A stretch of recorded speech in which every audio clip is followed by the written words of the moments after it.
Pastor Rogério, muito bom ter você aqui com a gente. Uma alegria minha. Alegria nossa, né? Alegria nossa. Junto com o pastor Rogério, a Cristina veio Cristina também veio, para nos abençoar, né? Isso aí, prazer estar aqui novamente. Cristina que veio, representou e ficou, né? Ficou. Quem é bom Muito fica, bom. né? É, né? Muito bom. A gente tem muitas perguntas aqui no nosso CAT, Certo. que tem chegado durante toda a semana. E é claro que durante o programa hoje a gente vai falar sobre dependência emocional. É claro que as perguntas vão chegando, a gente às vezes faz uma pergunta ou outra de um outro tema. É claro, a gente não vai deixar você sem essa resposta, mas a gente com certeza quer entrar nesse tema dependência emocional e quer já convidar você a participar com esse tema com a gente. O tema é dependência emocional, como eu disse, e os meios de comunicação são os que estão passando aqui embaixo. clinicadalma@redesuper.com.br é o e-mail. O nosso CAT 3209-3301. Essas mensagens que você deixa lá gravadas, elas chegam aqui impressas e a gente faz as perguntas então para o pastor Rogério e para a Cristina. E também para falar ao vivo. Tem muitas pessoas que durante o quadro Clínica da Alma ligam aqui para contar e fazer perguntas, até mesmo às vezes emocionadas, perguntam as coisas aqui para o pastor Rogério e o pastor Rogério abençoa respondendo. E também vale ressaltar, a gente sempre diz isso aqui, o quadro Clínica da Alma, ele se originou por causa de um ministério que já existe. Ou seja, você não vai ficar aqui sem tratamento. Você ligou, o assunto é muito delicado, nós demos uma pincelada só aqui em função da ética também, para respeitar a sua privacidade. Depois você pode entrar em contato com a Clínica da Alma, o pastor Rogério vai te abençoar, é isso, né, pastor? É isso mesmo. Essa é o propósito. Vamos então fazer a primeira pergunta aqui que já chegou pra gente. A pergunta vem de uma pessoa que não quis se identificar. Ela coloca: boa tarde, eu gostaria de não ser identificada. Eu cresci com uma mãe totalmente dependente emocional e ela me colocou como centro da vida dela e tinha ciúmes de tudo e de todos que se aproximassem de mim. Hoje sou casado e moro em outro estado e não suporto nenhum tipo de contato com ela. O que posso fazer para quebrar esse bloqueio e quais podem ser as consequências? É uma irmã ou é irmão? É uma irmã. É uma irmã, uma moça. Uma irmã, olha só. Nós precisamos entender o que aconteceu nessa gestação, ou o que aconteceu na vida da sua mãe, que ela te prendeu dessa forma. Não é? E, na realidade, tudo que é monitorado, ou seja, o sistema de controle, em vez de gerar aproximação, gera distanciamento. Então, ou seja, no intuito, muitas vezes, medo, insegurança, vamos dizer assim, para sua mãe você era o prêmio, não é? Então, na realidade, isso traz um peso, um jugo muito grande sobre a pessoa, no caso você, e na realidade faz com que a pessoa, ao invés de aproximar, ela repila, né? Ou seja, se afaste.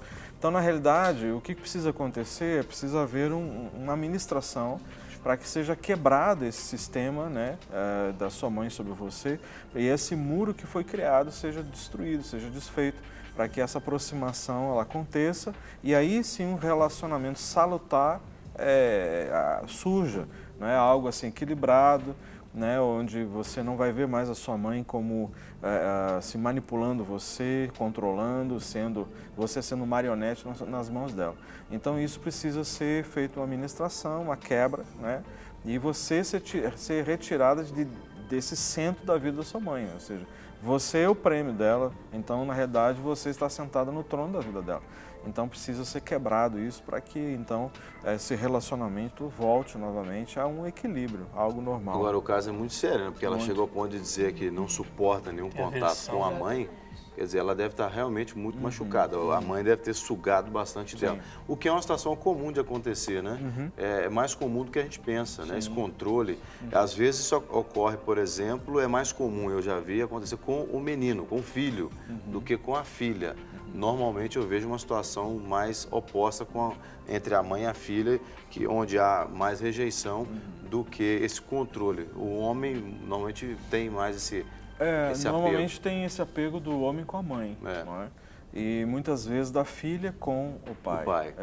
Mas, por exemplo, se foi uma gestação difícil, se foi uma gestação de risco, ou seja, então a criança ela recebe esse impacto desse temor, desse medo que a mãe tem de perder esse bebê na gestação.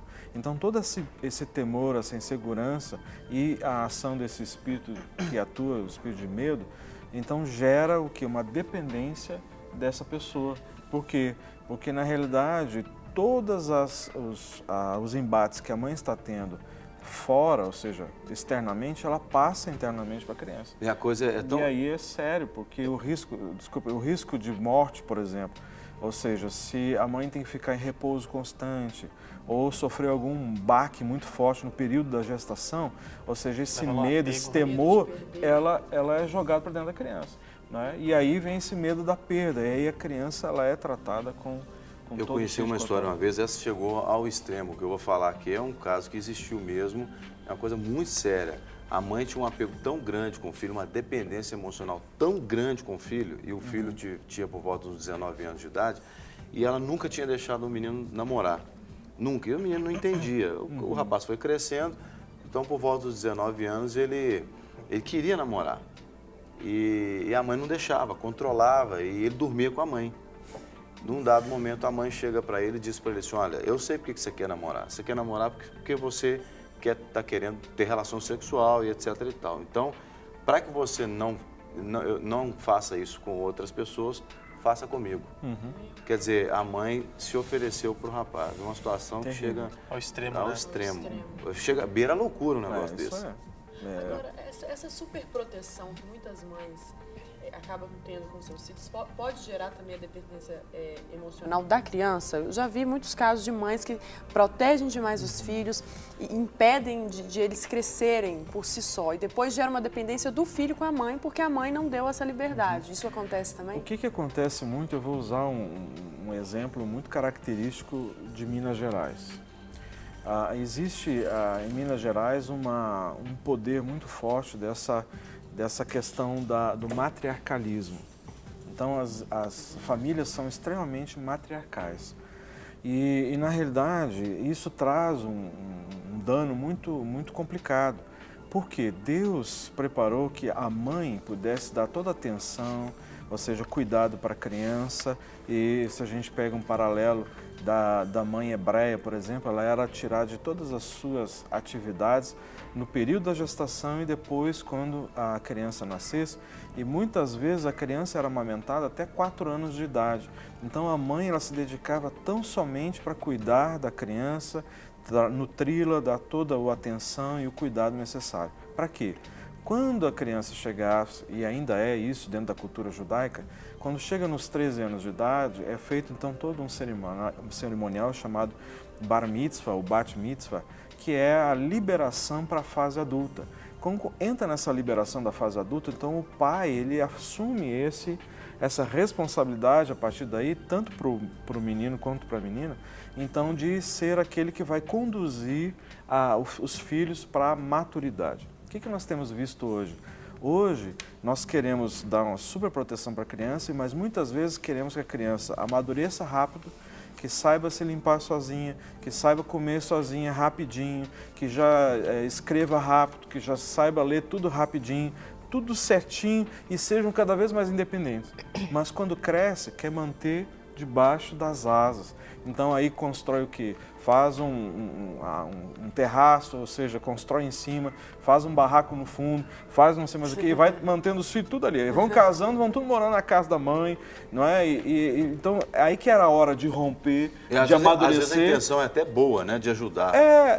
Eu assim, acho que é muito ruim. Eu nunca achei que isso é bom. Não, porque, sim, mas a intenção dos pais é de ajudar. Porque, na realidade, assim, quando a gente vê o texto da palavra de Deus, deixa pai e mãe e une-se, né? Então, ou seja, deixar em todos os aspectos. Sim. Né? Então, hoje a gente vê isso. E aí, normalmente, nos aconselhamentos, e até pré-matrimoniais, normalmente, quando eu vou celebrar um casamento, eu converso com os casais antes. E eu pergunto, como é que está essa questão? Né? Você, não, pastor, meu pai fez lá um cômodo, mas é separado, tem uma entrada separada, mas é só por um tempo a gente poder comprar um lote e construir. Só que esse por um tempo, esse provisório, nunca termina esse provisório, é um provisório eterno, né? E aí vai vindo os filhos, e aí não tem mais, consegue ter dinheiro, e eu acho isso extremamente prejudicial. O ideal é que cada um tenha a sua casa. Tem um ditado que diz, quem casa quer casa, né? Mas se não tiver como escapar dessa, vamos dizer assim, dessa influência de ter que morar próximo, é importante que o casal recém-casado crie um sistema para separar realmente as duas famílias para que não haja interferência, porque senão aí é bomba na certa. Bom, a gente tem uma outra pergunta aqui, até que conta a sua contribuição também, Cristina, do pastor Rogério, porque é um assunto muito interessante, eu diria. A dona Alice, ela diz assim: eu tenho 72 anos e sou evangélica, mas sinto a necessidade de um companheiro.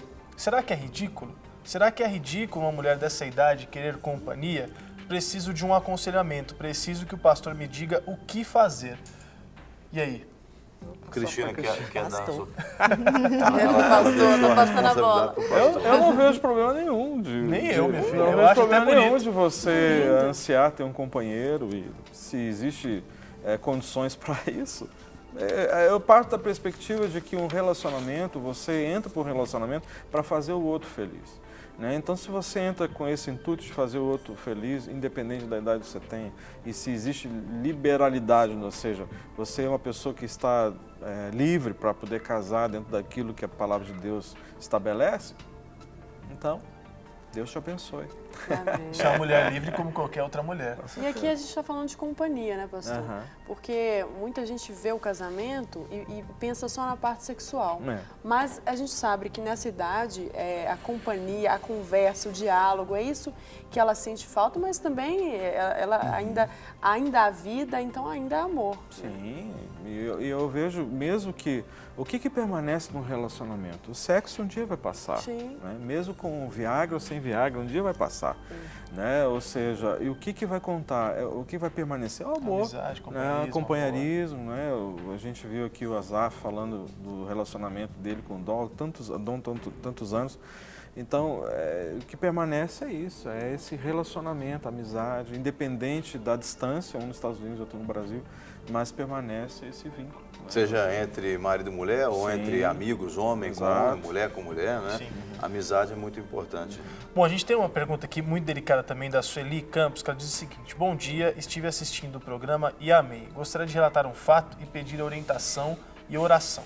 Tenho 43 anos e já me separei umas 8 vezes do meu marido, sempre por traição, mágoas ou descontentamentos de ambos, mas sempre Deus dá um jeito de ficarmos juntos, mesmo não sendo aparentemente a melhor opção, pois o amor se foi com o tempo e depois de tantas mágoas e indiferenças se esfriou.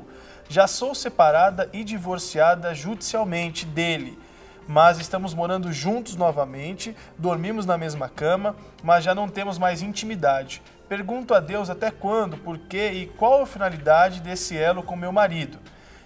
Estou em orações há tempos e não tenho resposta. Sou convertida, eu e nossos filhos, há 7 anos, mas ele não aceita o evangelho. Ele acredita em Deus, mas é católico, consome álcool e é muito depressivo, mas é uma boa pessoa. Como devo proceder?